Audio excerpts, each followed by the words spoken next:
Bonjour à toutes et à tous, merci d'être présents aujourd'hui. Je suis accompagné, comme vous pouvez le voir, de deux charmantes dames. J'ai Maud à ma droite et Solange à ma gauche. Donc, Maud est notaire chez nous, pas chez nous, elle était notaire, pardon, juriste diplômée, et elle est chargée de mission auprès de vous, seniors, et des personnes vulnérables. Elle définira tout à l'heure ce qu'est la vulnérabilité. Et puis, donc, j'ai Solange à ma gauche. Solange donc s'occupe pour vous en espèce d'accompagnement pour le bien-être et donner du sens, aucun cas, c'est que ça aille plus. Donc tu nous diras un petit peu ce qu'il en est tout à l'heure. Ouais. Alors je suis donc Jean-Claude Jeannot, je dirige le groupe FIPAD Conseil. FIPAD Conseil, c'est un acronyme, on en prendra dans quelques instants. L'axe principal de nos activités, c'est le patrimoine et nous sommes basés sur 3 sites, Besançon, Dijon et Reims.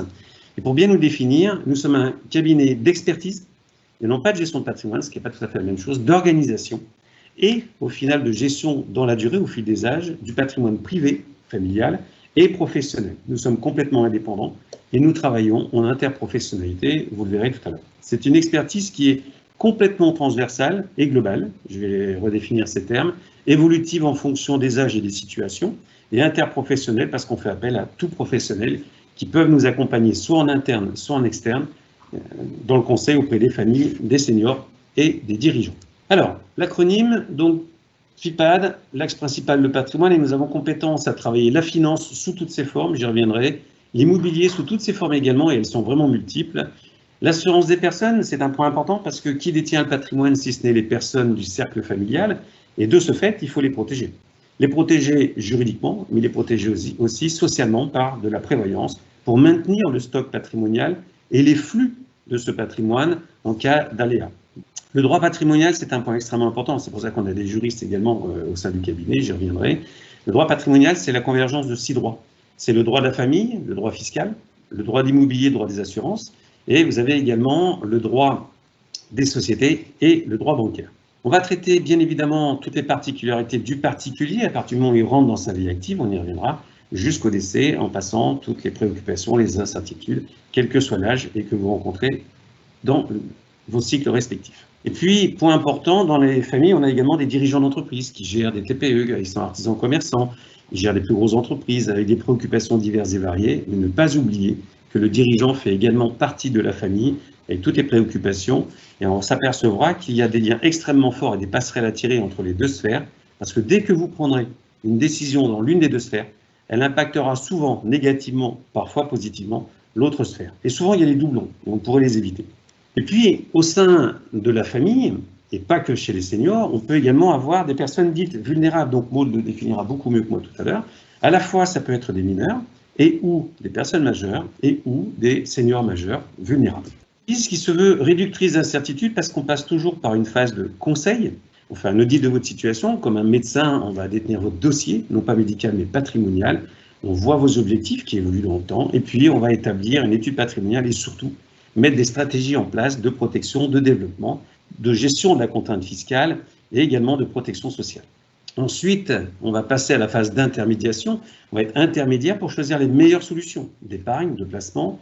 La gestion du passif, les emprunts, c'est aussi important de l'actif parce que le passif permet de s'enrichir. Si on crée des effets de levier, on l'expliquera tout à l'heure. Et puis, bien évidemment, intermédiaire pour les assurances, pour protéger les personnes. Et puis, comme un médecin, on va effectuer un suivi. C'est bien beau de mettre une stratégie en place à un instant T, on sait pertinemment que dans la durée, puis généralement au bout d'1 an et demi à 2 ans, nos solutions deviennent à peu près caduques, parce que s'il n'y a pas de suivi, à la fois sur les aléas de la famille, il peut y avoir des aléas positifs, c'est le mariage et les naissances, un peu moins positifs, un peu moins gais, c'est les divorces, les décès, invalidités, etc.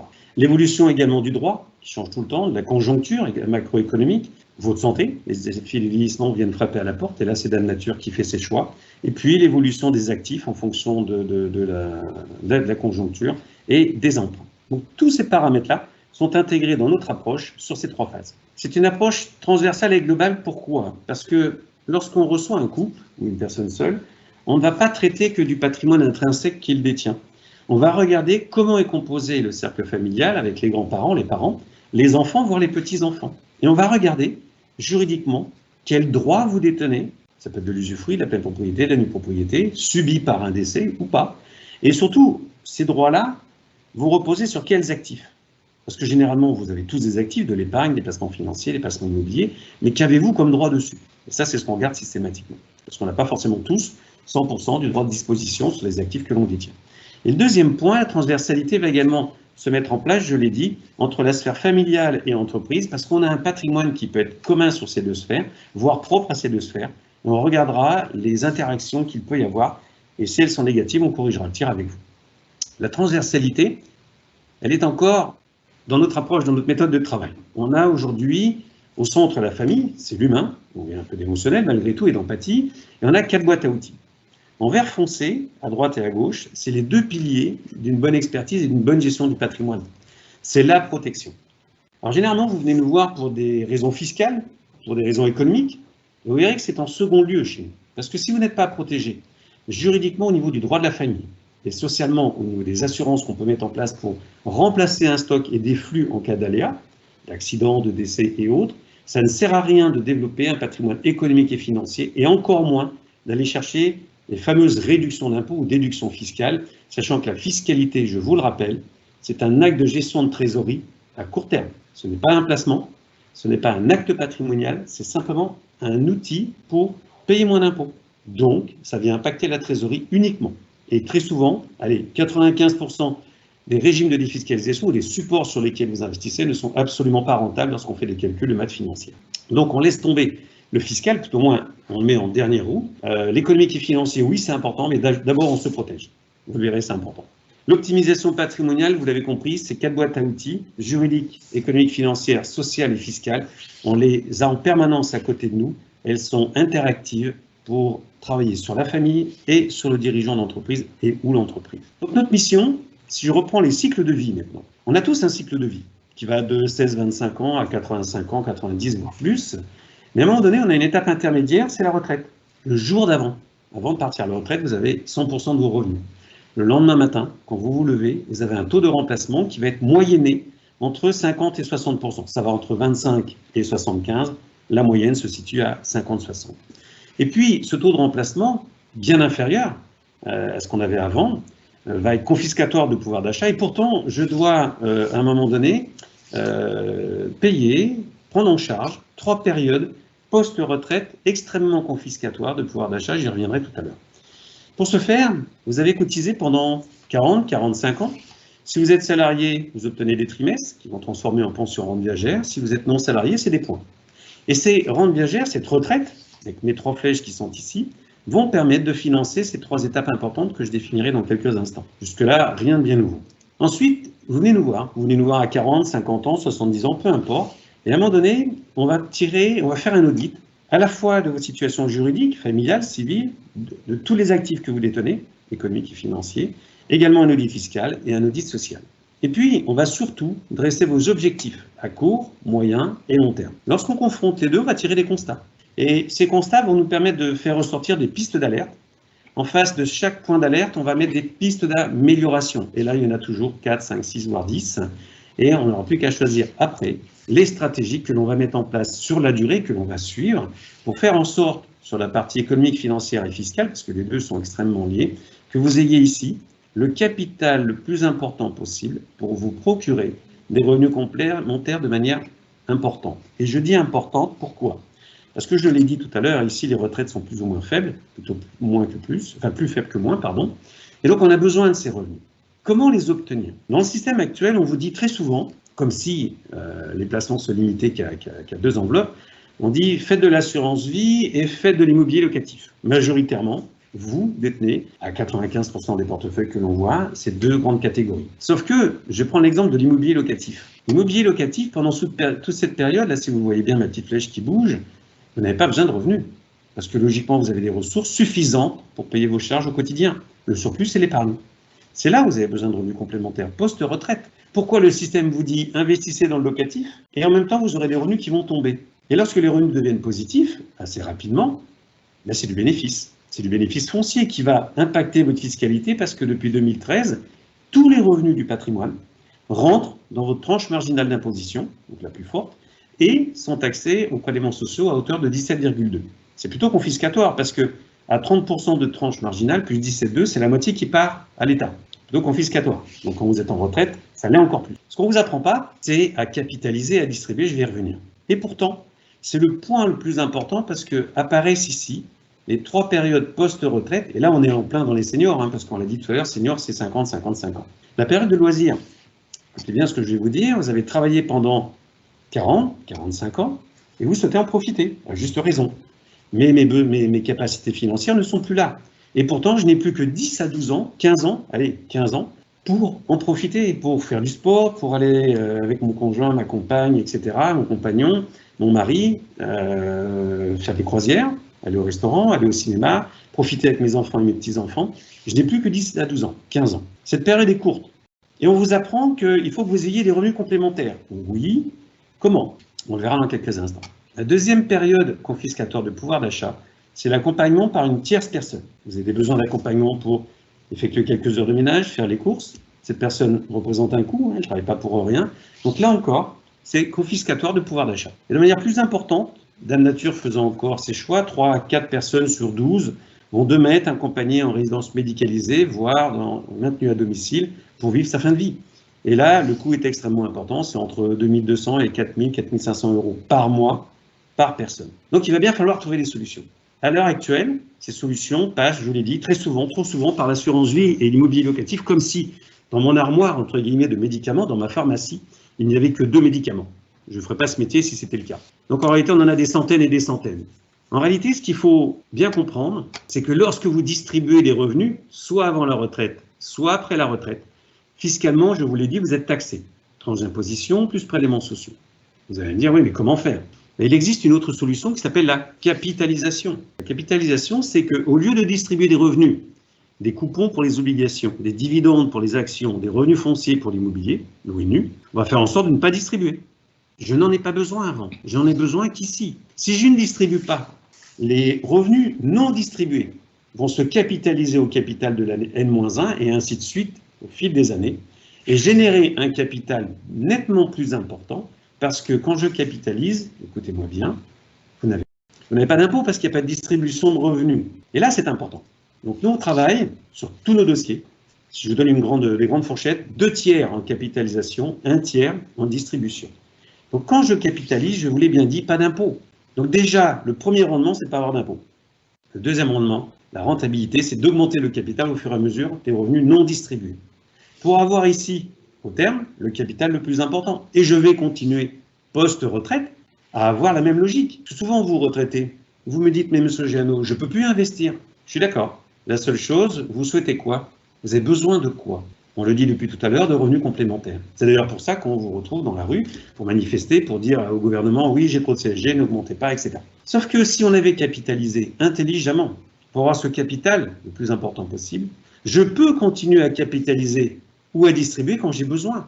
Je n'ai pas forcément besoin d'avoir les revenus locatifs tous les mois pour faire face à mes besoins par rapport à mes charges. Par contre, j'ai besoin de prendre que quand j'ai besoin. Donc continuons à capitaliser, et là mes 2 tiers, 1 tiers s'inversent, je fais 2 tiers distribution, voire 1 tiers de capitalisation. Et là, on a des dizaines et des dizaines d'outils ou de médicaments pour vous apprendre à capitaliser avant la retraite, et à capitaliser après la retraite. Et quand vous avez besoin, vous distribuez. Et ça, on le fait intelligemment. On vous accompagne dans les distributions en fonction de vos objectifs et vos besoins, et on fait en sorte que vous soyez le moins taxé possible. Ce cycle-là est très important, parce qu'en plus, on rajoute sur ce rectangle vert votre cycle spécifique, qui est les seniors. Je vais y revenir. Le cycle des seniors, très important, côté positif, côté négatif, entre guillemets, vous avez déjà une aisance financière avant la retraite, parce que vous êtes à l'apogée de votre vie professionnelle, c'est là où vous avez les plus forts revenus, c'est normal. Vous avez éventuellement le départ du premier enfant du foyer, le premier ou les premiers héritages qui tombent, et puis la fin des gros emprunts immobiliers, notamment la résidence principale. Donc, tout va bien. Et puis on a surtout des nouvelles activités de loisirs, et puis la famille peut s'agrandir par les naissances de petits-enfants, et puis encore le sentiment, et ce n'est pas qu'un sentiment, d'être en bonne santé. Côté négatif, en certains cas, premiers signes de vieillissement qui apparaissent, une certaine marginalisation professionnelle parce que j'ai les générations X, Y, Z qui arrivent dans l'entreprise, qui sont de plus en plus nombreux, qui me mettent un peu de côté ou je me sens un peu de côté et je fais face à un certain isolement. Et puis à 50 ans, vous avez travaillé, vous avez une belle carrière, la famille a été élevée, c'était les 2 principaux objectifs, la maison est payée, il me reste 10, 12, 15 ans pour préparer ma retraite. Et là, en 10, 12, 15 ans, on peut encore faire de très belles choses à partir du moment où on capitalise et où on ne distribue pas. J'y reviendrai. Et puis, potentiellement, une incertitude, voire une crainte, voire des fois un poids financier et moral, c'est la prise en charge des parents. Donc, Maud en parlera plus savamment que moi tout à l'heure. Et c'est vrai que cette prise en charge vient forcément impacter le quotidien. Et là, cette génération, on l'a mis au-dessus, vous êtes une génération pivot. Vous avez vos propres préoccupations qu'on vient de définir, pensez à la retraite notamment, et pas que, l'après-retraite. Et en même temps, vous devez penser à vos grands-parents, à vos parents, pardon, les accompagner, faire en sorte qu'ils soient également dans une bulle de bien-être, notamment au niveau familial. Et puis, il y a encore les enfants. Peut-être on sert encore de tremplin, voire on accompagne les petits-enfants. Donc vous êtes vraiment une génération pivot avec un certain nombre, malgré tout, de préoccupations, on y reviendra. Et après, on va passer à des seniors encore jeunes, voire autonomes, voire dépendants. Et c'est les rapports à la vieillesse qui changent. Et ces rapports à la vieillesse vont être accompagnés, en fonction de chaque situation, par des ressources patrimoniales, soit par le stock que vous détenez, par des placements financiers, par des placements immobiliers, et par les revenus générés par ces placements. Et puis après, concomitamment, on va mettre en place des stratégies transmissives. Et là, attention, Maud y reviendra dans des webinaires dédiés, on nous dit souvent, je souhaite donner parce que fiscalement, je paierai moins d'impôts. C'est toujours la même chose. C'est la fiscalité qui commande la réaction. Et là, on n'est pas trop d'accord. Parce que quand vous êtes senior, quand vous avez donné, reprendre nouveau. Comment vous faites si demain vous avez un vrai besoin et que vous n'avez plus assez de trésorerie, plus assez de patrimoine, plus assez de revenus? Vous allez frapper à la porte des enfants? Quand je vous pose la question, aimeriez-vous être à charge de vos enfants? Alors je ne verrai pas vos réponses, mais quand je suis en conférence, on me dit, ben non. Et pourtant, c'est souvent le cas lorsqu'on transmet trop tôt. Donc attention aux donations, ou tout au moins, il y a à peu près une douzaine de donations, typologie de donations, voir lesquelles on peut donner sans forcément se démunir. On y reviendra également dans des webinaires. Et puis le logement est une question fondamentale. Est-ce que je reste dans ma maison? Est-ce qu'elle est trop grande? Est-ce que j'ai tous les services que je souhaite avoir autour? Est-ce que je vais plutôt avoir un appartement? Que fais-je de ma résidence secondaire? Je prends de l'âge, je ne peux plus y aller, je la vends, je donne la nue propriété, je vends la nue propriété, je garde l'usufruit, je donne... Enfin voilà, toutes les questions se posent. Il y a une multitude de solutions. Et surtout, comment je vais vivre ma retraite? Alors bien sûr, je souhaite la vivre avec des loisirs, être heureux, entouré, être intégré socialement. Sauf que, on l'a dit, il y a 3 périodes qui vont arriver. Les premiers incidents importants de santé, et éventuellement la perte des parents, l'accompagnement dans les tâches du quotidien, le risque d'isolement et les risques forts de dépendance. Voilà le cycle de vie des seniors. Alors bien sûr que les tranches d'âge sont plus ou moins élargies en fonction de tout à chacun, bien évidemment. Et puis on va avoir la perte de son partenaire de vie et la vulnérabilité d'un proche. Donc Maud, tu peux peut-être déjà commencer à évoquer peut-être ce point-là pour sensibiliser un peu les personnes qui nous écoutent. Oui, bien sûr. Quel que soit son âge, la perte de son partenaire de vie est une situation de vulnérabilité qu'il faut anticiper. Évidemment, ça n'effacera pas la peine qu'on peut éprouver. Malgré tout, l'anticipation peut résorber certaines inquiétudes patrimoniales et familiales, comme la vulnérabilité d'un proche. Ce sont des situations qui, lorsqu'elles sont anticipées, se vivent mieux. Pas bien, mais mieux. Alors mieux pourquoi? Parce qu'on s'aperçoit, alors peu importe les mots qu'on emploie, on parle de crainte, on parle d'incertitude, on parle d'inquiétude. Nous, on parle de peur parce que c'est ce qui ressort de tous les entretiens qu'on a eus avec nos seniors depuis maintenant pas mal d'années. Donc, est-ce que tu peux nous qualifier un peu ces peurs? Oui, alors la première se résume par la peur de manquer de ressources, vous l'avez évoqué, lié au passage à la retraite. Voilà, essentiellement la peur de manquer de ressources et de ne pas avoir un patrimoine suffisant pour compenser la perte de revenus. La peur de devoir gérer, alors c'est la gestion de son patrimoine qu'on a composé durant sa vie, seul ou à deux, et parfois également la peur de devoir gérer un patrimoine dont on a hérité. On peut se dire aujourd'hui qu'on a la pleine capacité de gérer ce patrimoine, aujourd'hui ça ne fait pas peur, mais demain, qu'en sera-t-il et comment je serai en capacité de gérer ce ou ces patrimoines? C'est quelque chose qui peut faire peur. Oui, puis on a souvent la remarque, est-ce qu'ils ont vraiment envie de le gérer? Parce que ce que les parents ont fait, on n'a pas forcément envie de le prendre. Ça peut être des cadeaux empoisonnés, financièrement, fiscalement, et même de manière affective, parce qu'on se met une pression, ça vient de mes parents, mais voilà. C'est plus souvent une contrainte. On n'est pas sûr de prendre les bonnes décisions. C'est la crainte principale, je pense. Voilà. La peur du décès, c'est la peur de ce qu'on va laisser à son décès, tant familialement parlant que patrimonialement parlant. Donc on évoque beaucoup de choses derrière cette peur. C'est la peur de la transmission, en ce sens comment mes héritiers, comment ma famille, mes proches vont appréhender ce patrimoine, et puis qu'est-ce que je vais leur laisser, qu'est-ce que je vais pouvoir leur laisser.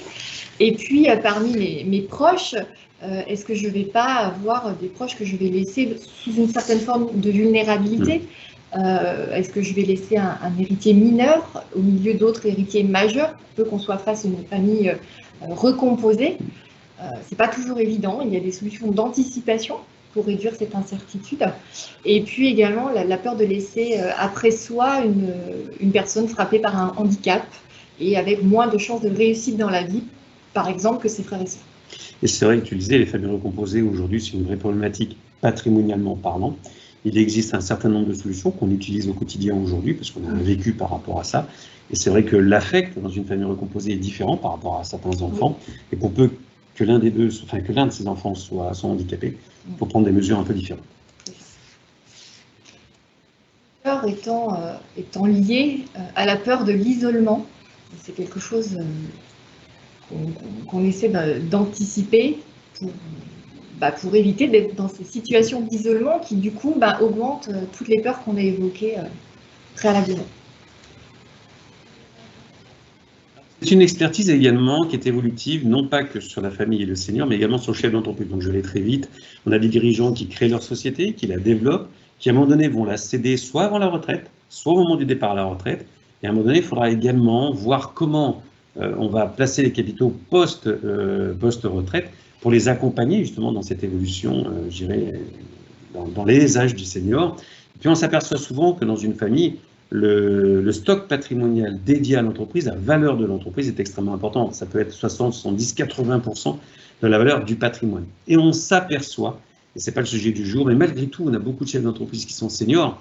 Et là, il y a beaucoup d'anticipation à faire juridiquement pour se mettre à l'abri des aléas futurs et de manière assurantielle également. Parce que demain, si vous avez le décès d'un chef d'entreprise ou une invalidité du chef d'entreprise, ça peut être relativement dangereux pour la valeur du patrimoine. Elle ne vaudra peut-être plus les 60-80% que j'évoquais tout à l'heure, mais une société qui vaut peut-être 500 000 euros ou 1 million d'euros peut être amenée jusqu'à zéro, voire peut-être un peu plus. Mais de toute façon, le patrimoine en prendra forcément un coup et la valeur patrimoniale du stock détenu par les familles sera bien réduite. Donc attention à ça également, on est très vigilant sur ce cycle-là. Évolutive, on l'a dit, c'est forcément sur le cycle de vie des personnes vulnérables, soit mineures, soit majeures seniors. Interprofessionnel. Alors, je vais vous présenter les équipes que l'on a en interne et vous allez comprendre maintenant pourquoi on a créé des services différents. Donc déjà, en interne, on a des experts comptables et des notaires qui nous ont rejoints également. Donc, on a déjà un service d'expertise patrimoniale où il y a 5 experts qui sont à votre disposition avec notre approche transversale. On va à chaque fois analyser une situation sur le plan juridique, ce que j'ai évoqué tout à l'heure, économique, financière, fiscale, bien évidemment, et sociale, pour mettre toutes les protections en phase. On a également, pour nous accompagner, un service dédié aux dirigeants d'entreprise avec un notaire diplômé, juriste, qui est expert dans la retraite des dirigeants et dans l'entreprise, parce qu'il est également diplômé en droit des sociétés et droit des affaires, et il a déjà une belle expérience dans son ancienne activité de notaire, et donc il nous a rejoint il y a maintenant quelques années, pour mettre à profit toutes ses expériences, ses compétences et son appétence pour la matière patrimoniale. Et puis, on a également la chance d'avoir 2 experts comptables associés au sein du groupe qui nous accompagnent également sur les dirigeants. Le service senior, donc avec Maud, qui est notaire diplômé également, juriste expert, donc du droit de la famille et du droit de l'immobilier. Et ces 2 droits-là convergent bien, je dirais, par rapport aux préoccupations des seniors au quotidien. On vient d'élargir également nos équipes en recrutant 4 assistants ingénieurs qui, eux aussi, ils vont passer un master en gestion de patrimoine, vont vous accompagner, quelles que soient les thématiques. Et bien évidemment, vous avez compris que le droit était excessivement, voire très très prégnant chez nous, parce que c'est l'un des sujets les plus importants. Détenir ne vaut si on n'a pas le droit de disposer. En externe, nous avons créé une marque qui s'appelle Interpro. Et là, nous travaillons au quotidien avec des notaires, avec des experts comptables, des avocats, des mandataires judiciaires et tout un panel de consultants extérieurs, donc Solange en fait partie, mais également des consultants indépendants sur la retraite, des établissements bancaires plus ou moins spécialisés, des sociétés de bourse, de gestion financière, des compagnies d'assurance, des courtiers spécialisés, des brokers, donc qui vont faire une analyse et une veille sur les marchés financiers pour nous indiquer les moments opportuns pour investir, Et puis les sélectionnaires de biens, monteurs d'opérations dans l'immobilier et des experts en immobilier qu'on utilise assez souvent dans les phases de divorce, voire de succession. Alors Solange, on n'a pas encore eu l'occasion de t'entendre. Qui es-tu? Eh bien, qui je suis? Eh bien, je suis une passionnée des relations humaines et de la communication interpersonnelle. Et en fait, j'accompagne les personnes à surmonter des obstacles ou des épreuves de tout genre, dans le but de vivre au mieux et de tendre vers la sérénité. Ça, c'est bien. C'est une très bonne chose. C'est beau, hein? Ah oui, tout à fait. Et alors, bon, sachant que quand je les accompagne, ce n'est pas moi qui trouve les solutions, hein, je les amène à réfléchir autrement, et ce sont les personnes qui trouvent leurs propres solutions elles-mêmes. Alors moi, j'ai une question, Solange. Et Je t'ai vu prendre des notes. Dans oui. tout ce qu'on vient de dire, Oui. as-tu des remarques à faire déjà? Ou des observations? Écoute, moi je découvre le domaine, donc je trouve ça très intéressant. Ouais. Et des remarques positives je pourrais faire, parce que j'apprends plein de choses pour le moment. D'accord. Voilà. Sachant que tu as une spécialité, c'est aussi pour ça que tu es consultante avec nous maintenant. Ah yes. Et oui, tu es coach. Moi, je l'ai pas loupé, celle-là. Ouais, Tu es coach des quinquas Sexa et plus. En fait, je me suis spécialisée effectivement dans l'accompagnement des quinquas Sexa que j'ai appelé en quête de sens, parce que en fait, quand on fait ce genre de métier, on est plus à même d'accompagner les gens qui nous ressemblent. Et donc, c'est une tranche d'âge qui m'intéresse et dans laquelle je suis. Et c'est la raison pour laquelle je me suis spécialisée dans cette tranche-là. Mais écoute, on a la même motivation parce que je pense qu'on a la même tranche d'âge et j'en suis même certain. Et c'est pour ça qu'on a créé un service des seniors. Alors je vous rassure, Maud n'est pas dans la même tranche d'âge. Elle y viendra un jour, mais voilà, de par ses expériences, elle a toutes les qualifications pour vous accompagner. Okay. Alors on s'est rendu compte également au niveau des seniors qu'il y avait deux prises de conscience. Il y a une prise de conscience individuelle et il y a une prise de conscience collective. Les pouvoirs publics se sont rendus compte qu'il ne fallait absolument pas laisser sur le bas-côté de la route les seniors, avec toutes ces préoccupations qu'on a évoquées et qu'on va réévoquer, et encore moins les personnes vulnérables. Donc c'est un vrai sujet aujourd'hui. Il y a un vrai sujet également sur les aidants qui ont besoin d'aide. C'est quand même fou, mais les aidants ont besoin d'être aidés. Tu reviendras également tout à l'heure. Et donc on va commencer par la prise de conscience individuelle, c'est-à-dire au niveau de la famille et au niveau des seniors. Déjà, vous avez des inquiétudes face à la santé et la retraite. C'est les deux points qui ressortent majoritairement et de manière récurrente. La problématique d'avoir des difficultés financières, de ne plus être utile socialement et surtout de voir sa santé se dégrader trop vite. On le revoit encore dans une deuxième enquête, on le voit en bas dans les deux petites bulles. La santé revient de manière importante et les problèmes d'argent. Et puis on a un allongement de la vie. Et cet allongement de la vie, c'est une véritable chance. Alors on peut le voir sous l'angle des peurs, mais pas que. Je crois que Solange l'a bien dit, on n'a que des solutions. On n'a que des solutions. Patrimonialement, vous avez des solutions en interne. Hein, c'est vous qui détenez des solutions par rapport à ces préoccupations également. Et là, c'est plus, c'est plus psychologique ou c'est un accompagnement personnel. Elle dans ses ressources et ses capacités, voilà. Ça parle beaucoup mieux que moi. Et donc, si on reprend l'espérance de vie, une femme de 70 ans en 1900 avait 3 ans d'espérance de vie. Aujourd'hui, c'est 18 ans. C'était multiplié par 6. Pour nous, pour vous les hommes, c'était à 70 ans, vous aviez 2 ans d'espérance de vie en 1900. Aujourd'hui, c'est x7, on a 14 ans. Donc la durée moyenne de vie, elle est de 22 ans en 2016. Si je regarde aujourd'hui, c'est 25 ans. C'est-à-dire c'est 22-23 ans pour nous les hommes et c'est 27 ans pour vous, mesdames. Donc c'est une chance. Parce que certes, ça avait émaillé d'étapes extrêmement importantes, mais on a les moyens de bien les vivre et de dégager des revenus et des ressources personnelles pour pouvoir les affronter. Maud, j'ai déjà parlé beaucoup. Je vais te laisser la main et la parole. Ça marche. Alors juste en termes techniques, c'est la flèche du haut pour du faire bas. défiler. Du bas, ça marche. Donc Monsieur Genot, vous l'avez évoqué, hein, on vit plus longtemps après son départ à la retraite. Donc c'est une chance. On voit apparaître donc un nouvel objectif, un nouvel enjeu. Bien vivre sa retraite et on est amené à se poser la question comment gérer son temps libre. On a travaillé durement toute sa vie d'actif qu'on laisse maintenant derrière soi et on va essayer de profiter un maximum. Donc la flèche du bas, on va dire. Malheureusement, on voit de trop nombreux cas qu'à défaut d'anticipation et de planification, les personnes ne peuvent pas prendre leur retraite à la date, à la période où ils l'auraient espéré. Sur l'aspect financier. Sur l'aspect financier, oui, à défaut de ressources financières suffisantes, bien sûr.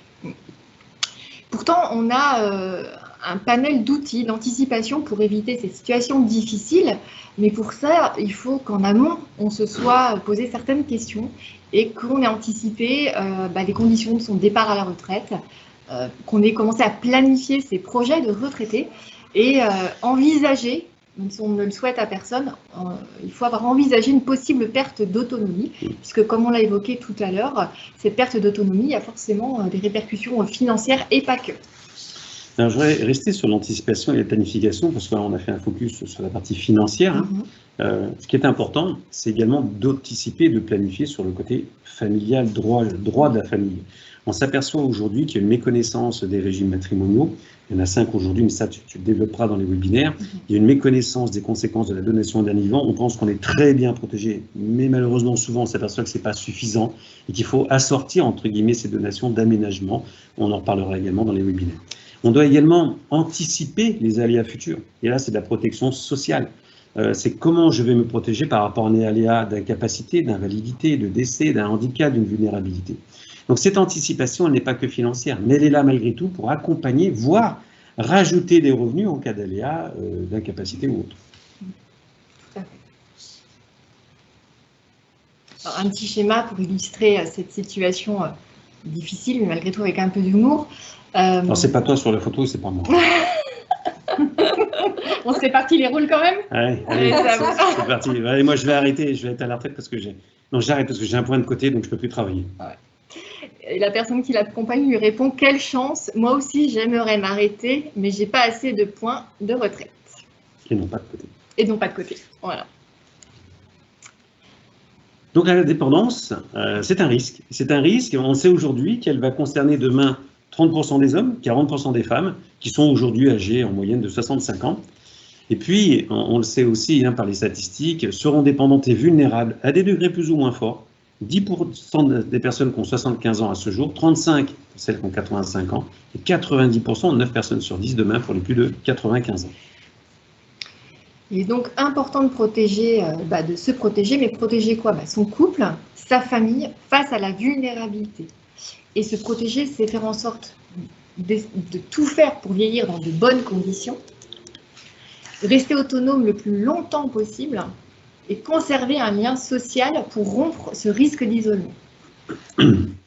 Phrase importante, c'est être considéré comme une personne à part entière jusqu'à la fin de sa vie, même si nos capacités d'adultes sont estompées. Cette phrase évoque la situation dramatique d'une personne qui est clouée dans son lit d'hôpital, quel qu'il soit, et qui n'est plus en mesure d'exprimer ses souhaits concernant son état de santé, la manière dont il entend finir sa vie. Et il faut avoir à l'idée qu'aujourd'hui, on a cette possibilité de prendre des décisions pour soi jusqu'à son dernier souffle et être considéré comme une personne à part entière jusqu'à la fin.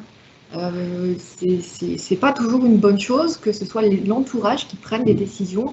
C'est pas toujours les bonnes, c'est pas toujours ce qu'on aurait souhaité, et surtout ça peut être dramatique pour ces personnes qui sont amenées à prendre des décisions qui ne sont pas pour elles, pour peu que toutes ces personnes ne soient pas d'accord entre elles. Voilà. Pour aller plus loin, on verra également comment faire en sorte, parce qu'il n'y a pas que la famille qui peut prendre des décisions contraires, il peut y avoir également le collectif. J'ai évoqué tout à l'heure la prise de conscience collective, ça peut être un juge qui le juge par des mesures qui devra appliquer en fonction du degré de vulnérabilité. On parle souvent de tutelle curatelle, mais il n'y a pas que ces mesures-là. À un moment donné, on nous voit quoi? Le juge va protéger uniquement la personne à protéger. C'est sa mission, fixée par les pouvoirs publics. Et il se moque un peu, entre guillemets, des aléas, des conséquences sur les autres membres de la famille. Ouais, et ça, on peut pallier également à ça. C'est ce que tu évoqueras sur un webinaire, je crois. C'est ça. Là, je Donc l'objectif, c'est de préserver l'autonomie au sens large du terme. On l'a évoqué, l'autonomie financière, la capacité de ressources suffisantes, l'autonomie de mobilité, avoir la possibilité de continuer à vivre dans sa résidence, à son domicile. L'autonomie de gestion, on l'a évoqué, c'est être en capacité de toujours, par des outils d'anticipation, être en mesure de gérer son patrimoine. Et l'autonomie de décision, on vient également de l'évoquer à l'instant, c'est anticiper pour être en mesure de prendre des décisions pour soi, pour le jour où on ne pourra plus s'exprimer. Et tout ça contribue à conserver une certaine autonomie de vie. laisse... Oui. Donc on a un devoir, alors réglementaire, mais pas que, déontologiquement aussi, et on a un devoir d'analyse de l'ensemble de la situation. Je disais tout à l'heure, c'est une transversalité familiale, et on se doit, parce qu'il peut y avoir également des chefs d'entreprise, hein, on l'a dit dans le cercle familial, on se doit d'avoir une analyse qui est très fouillée. À la fois, on regarde comment est composée la famille juridiquement, même chose pour le droit des sociétés. On s'aperçoit très souvent d'ailleurs que la famille détient des droits sociaux, soit dans l'entreprise, soit via des sociétés patrimoniales, SCIR, SCIS, SRL de famille, etc. Et puis on regardera bien évidemment comment est composé le patrimoine, les actifs que vous détenez, et le point important également, c'est le mode de détention. Vous avez, et ça c'est normal parce que vous ne le savez pas, le système a un grand défaut, c'est qu'il vous fait détenir les actifs en direct, et c'est pour ça que vous êtes souvent trop taxé et que vous ne savez pas capitaliser, j'y reviendrai. Et puis, on l'a déjà évoqué, donc la protection sociale, on doit analyser aujourd'hui quelle est votre situation à cet égard, est-ce que vous êtes bien protégé. Je vous le dis, je fais un petit aparté, on y reviendra dans les webinaires, vous êtes des seniors, vous êtes insuffisamment protégés en termes de prévoyance et de garantie d'accident de la vie, on y reviendra. Être seul, c'est quoi ? Alors, je vais prendre le relais. Bon, donc vous venez de le dire, c'est une parfaite transition. On insiste beaucoup sur la protection. Effectivement, on doit être protégé, mais on ne se protège pas tous de la même manière selon notre situation. C'est une évidence, mais malgré tout, c'est bien d'appuyer sur cette situation. Donc, on peut être seul parce que célibataire, parce qu'on est séparé, on peut être divorcé. On peut avoir perdu son partenaire de vie. C'est une situation qui est la plupart du temps subie et donc qui nécessite une protection particulière qu'il ne faut pas sous-estimer. Alors cette situation, elle est souvent subie parce que pas anticipée. Oui. Alors que si on anticipe juridiquement, on revient souvent au juridique, de toute façon, à la fois juridiquement et financièrement, ben, le mot subi devient d'un seul coup plus petit. C'est-à-dire qu'on peut l'avoir anticipé, on peut même, sans que ça advienne, prévoir le divorce en se mariant. Hein, donc, et c'est toujours bon de prévoir, parce que lorsqu'on s'aime, on se marie, on ne pense pas au divorce. Sauf que lorsque c'est prévu, le divorce se passe nettement mieux. C'est ça. Et ça permet, et là c'est la force du juridique aujourd'hui dans le patrimoine, de pérenniser la paix des familles post-divorce. Alors après, je voulais quand même aussi souligner le fait qu'être célibataire, pour le coup, c'est très souvent par principe, c'est un choix. Et ce choix emporte des conséquences sur son patrimoine, patrimoine familial également, qu'il est important d'avoir en tête et qu'on ne s'imagine pas forcément. Donc, c'est ce que j'évoquais à l'instant, on ne s'en rend pas forcément compte, mais la situation qu'on crée au quotidien de couple, cette situation de couple, est amenée à impacter la famille, encore une fois, qu'on soit célibataire, qu'on soit concubin, qu'on soit partenaire de Pacs ou qu'on soit marié. On fait un choix économique, on fait un choix juridique, mais surtout, c'est un choix patrimonial et c'est un choix familial. On y reviendra plus tard. Le couple, la situation du couple impacte nécessairement et fatalement la famille au sens plus élargi. C'est quelque chose qu'on n'a pas toujours en tête. Donc, le sommaire, on va parler couple, on va parler de votre qualité de vie, pour envisager la fin d'une vie et parfois une fin de vie à deux. Alors, juste une petite précision, je crois qu'on ne l'a pas fait en préambule, c'est moi qui l'ai oublié, c'est que la réunion d'aujourd'hui, c'est vraiment de manière générique et là encore transversale, c'est de vous exposer quasiment tous les sujets. Donc on va parler de beaucoup de choses aujourd'hui, mais tous ces sujets-là vont être pris individuellement lors de chaque webinaire. On a préparé, je crois, enfin surtout toi, une quarantaine de webinaires, donc vous voyez, ça va nous occuper un certain temps. C'est ça, tout à fait. Alors on va commencer par parler couple.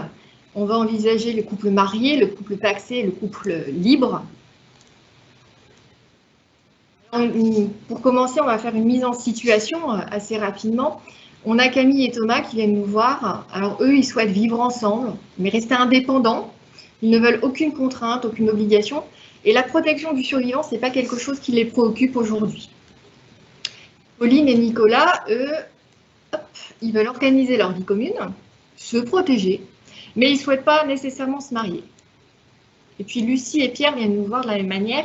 Alors eux, ils entendent organiser leur vie commune, faire des investissements en commun et se protéger mutuellement. Alors, 3 types d'unions s'offrent à eux. L'union libre, qui est le concubinage, le Pacs et le mariage. Alors, comme ça, vite fait, on aurait tendance à dire que le premier couple, Camille et Thomas, irait plutôt vers une union libre, le concubinage. Pauline, Nicolas auprès d'un Pacs, et puis Lucie et Pierre seraient faits pour le mariage. Mais c'est le constat d'ailleurs, c'est que généralement, les gens viennent nous voir par rapport aux situations que tu as évoquées avec cette solution. Et c'est pas forcément celle qu'on va retenir. Pourquoi? Parce qu'en fait, en discutant un petit peu avec eux et en leur exprimant le fait qu'à chaque type d'union, il y a des aménagements possibles, ce qu'on ignore parfois, souvent d'ailleurs, peut-être que Pauline et Nicolas, qui se projetaient plus sur un Pacs, vont s'unir pour le meilleur et pour le pire, vont se marier parce qu'ils auront d'abord pensé leur union, anticipé, fin contrat de mariage, prévoir des aménagements qui, eux, colleront bien plus à leur projet de vie et de famille que le Pacs. Voilà. Et c'est là où tu interviens très souvent, là encore sur le juridique, parce que c'est du conventionnel. C'est-à-dire qu'on va rédiger en fonction de leurs objectifs, en fonction également de la situation existante, et de leurs objectifs toujours à court, moyen et long terme. Et surtout prévoir la sortie. C'est-à-dire que l'on soit en union libre, que l'on soit pacsé ou que l'on se marie, on prévoit les sorties. C'est ça. Et puis avoir à l'idée aussi que lorsqu'on fait un choix à un moment donné de sa vie, parce que ce choix est adapté, voilà, on sait très bien, c'est important aussi d'avoir à l'idée que ce choix n'est pas définitif, il n'est pas gravé dans le marbre, et qu'il y a des solutions pour l'avenir. Et le jour où ce régime choisi ne convient plus, parce que la vie a changé, la situation de famille a changé, il est tout à fait possible, même lorsqu'on est marié, de changer de régime matrimonial et de prévoir des aménagements différents. J'ai une question au niveau du... Pardon. Ça revient à un changement de contrat. Oui, c'est ça. C'est tout à fait une modification. Au niveau du Pacs, est-ce qu'on peut changer la convention qu'on a mis en place au départ, si les deux sont d'accord? Oui, bien sûr. D'accord. Alors, des précautions sont à prendre, parce que quand on touche à un contrat, on touche aux obligations contractuelles, et puis tout ça, c'est un impact sur les pouvoirs de détention, la propriété, donc on ne peut pas non plus tirer un trait sur ce qui a été fait. Mais c'est un contrat, et les unions sont de toute façon contractuelles. Même en union libre, sans le savoir, finalement, on contractualise. Quand on achète ensemble, c'est un contrat, certes entre deux personnes qui ne se sont pas unies par le Pacs ou par le mariage, mais malgré tout, on crée, c'est pas parce qu'on est en concubin qu'on ne crée pas de lien contractuel. C'est clair. Voilà. Et de fait, parce que c'est le quotidien qui génère. Alors, on voit 3 couples qui sont jeunes, là, par les dessins que l'on voit, oui. Sachant qu'on peut, en tant que senior, avoir des aléas, divorcer, le veuvage, je souhaite rester seul ou pas, et à chaque fois, ça va avoir des incidences sur le patrimoine. De la même manière que la remise en couple. Oui, et c'est pour ça que j'ai évoqué, effectivement, ils ont l'air jeunes sur les petits dessins. C'est pour ça que on a dit qu'on restait jeune quand on était retraité. On reste jeune de toute façon, c'est important de le rester en tout cas. Mais c'est ce que je voulais dire tout à l'heure quand j'évoquais le fait qu'on pouvait être amené à se poser la question, est-ce que mon régime choisi est toujours adapté? Et il est important de savoir qu'on peut faire des aménagements pour coller à sa situation patrimoniale et familiale du moment. D'autant que dans les remariages et les reconstitutions de famille, familiales, ça devient très compliqué, j'imagine. Ah, oui. Et c'est des situations qu'on rencontre de plus en plus. De toute façon, statistiquement, et les assureurs ressortent beaucoup de statistiques, on s'aperçoit que dans le 3e âge, chez les seniors, il y a de plus en plus de divorces, de familles recomposées, et donc de nouvelles problématiques qu'ils n'avaient pas envisagées ni vues au préalable et qu'ils vont subir si jamais on n'arrive pas à les accompagner. C'est ça. Alors brièvement, parce que le but n'étant pas de rentrer dans le détail de chacune des unions, mais au moins pour vous sensibiliser quand même, on sait tous que le mariage, le Pacs et le concubinage, c'est pas la même chose. En revanche, on ne mesure pas forcément à quel endroit c'est vraiment différent et quels sont nos droits, nos obligations, et malheureusement, parfois, on le verra dans quelques instants, on subit des situations qu'on ne pensait pas se voir un jour subir parce qu'on se croit protégé d'une manière ou d'une autre, et ce n'est pas le cas. Donc, sachant que les prochains webinaires vont traiter dans le détail chacun de ces cas. Voilà, le but est de vous sensibiliser et que vous vous retrouviez, vous, parmi ces situations présentées et que vous ayez à l'idée qu'on peut vous accompagner et que, quelle que soit votre situation, il y a des solutions. C'est vraiment le message d'aujourd'hui. Alors, les conditions pour se marier, je ne vais pas rentrer dans le détail, vous voyez, elles s'affichent, il faut être majeur, ne pas avoir de lien de parenté et ne pas déjà être uni par les mariages, ça va sans dire. Être concubin, être majeur, ça suffit. Pour se marier, une certaine publication est nécessaire. Là, le mariage est célébré, l'enregistrement est effectué. Le Pacs, c'est bien plus simple. Il suffit de rédiger une convention, un contrat qui s'enregistre. Attention au PACS que vous allez retirer sur Internet. Il est tout sauf adapté à votre situation. C'est ça. C'est tout. Entre concubins, aucune formalité particulière. On peut éventuellement, quand vous êtes en indivision, c'est le concubinage, la sortir d'une convention d'indivision pour fixer les règles de vie. Alors ça va faire partie des aménagements qu'on peut proposer pour l'accompagnement. Tout à fait. Ouais, c'est ça. En tout cas, c'est assez facile d'être concubin. Quand vous vous mariez, se pose la question du régime matrimonial sous lequel vous allez être soumis. Je ne rentre pas dans le détail, on y reviendra tout à l'heure. En tout cas, un choix est à faire parmi 5 régimes principaux. Voilà. Et rester marié sous le régime légal, c'est faire un choix, malgré tout. Lorsqu'on envisage le PACS, on va être amené à choisir entre la séparation des patrimoines ou une indivision. Donc là, les partenaires devront faire un choix. Les concubins, aucune particularité. Encore une fois, par contre, on l'évoquait tout à l'heure, au cours de la vie de ces concubins, donc ils vont être amenés à faire des investissements, ils vont contractualiser ensemble, et ce seront les règles de ces contrats distincts tout au long de leur vie qui vont régir leur rapport. Mais pour l'union, aucune particularité. Comment ça fonctionne pendant l'union? Alors, lorsque l'on est marié ou partenaire de PACS, on a un devoir de participer aux dépenses de la vie courante, l'un envers l'autre. On est époux, on se doit une aide financière mutuelle entre époux, mais également envers ses beaux-parents et ses beaux-enfants, ce qu'on ignore de temps en temps. Quand on est partenaire de PACS, on a cette obligation d'aide financière entre partenaires, mais ça s'arrête là. Pour le point précédent, là, par rapport au mariage, c'est l'obligation alimentaire. C'est-à-dire que quand on est parent, on a une obligation alimentaire vis-à-vis de ses enfants. Et quand on est enfant, on a une obligation alimentaire vis-à-vis de ses parents vieillissants. C'est ça. Et de fait de l'union maritale, on a une obligation envers ses beaux-parents, de la même manière qu'on a une obligation envers leurs beaux-enfants. Il y a une extension des obligations sur un cercle familial plus large. La famille s'entend au sens bien plus élargi. Voilà. Ce n'est pas anodin quand on envisage les admissions dans les établissements de soins de la famille. Ce n'est pas anodin. Voilà. Bon, les concubins, aucune obligation particulière. Alors envers la belle famille, c'est une chose, mais entre partenaires, c'en est une autre. Fiscalement, on ne va pas rentrer trop dans le détail. Une imposition commune, sauf exception quand on est marié. Pareil pour le PACS. Le concubinage, on l'a dit, on vit plus ou moins de manière chacun de son côté, donc la fiscalité c'est pareil. Qu'est-ce qui se passe en matière de donation? Alors là, on envisage les donations de son vivant, c'est-à-dire que lorsque l'on est marié ou partenaire de PACS, on a la possibilité de donner à l'autre jusqu'à 80 724 € sans fiscalité, et au-delà, on va être taxé selon un barème progressif entre 5% et 45%. Lorsqu'on est concubin, on est considéré comme des étrangers. On ne profite d'aucun abattement et tout est taxé au taux de 60%.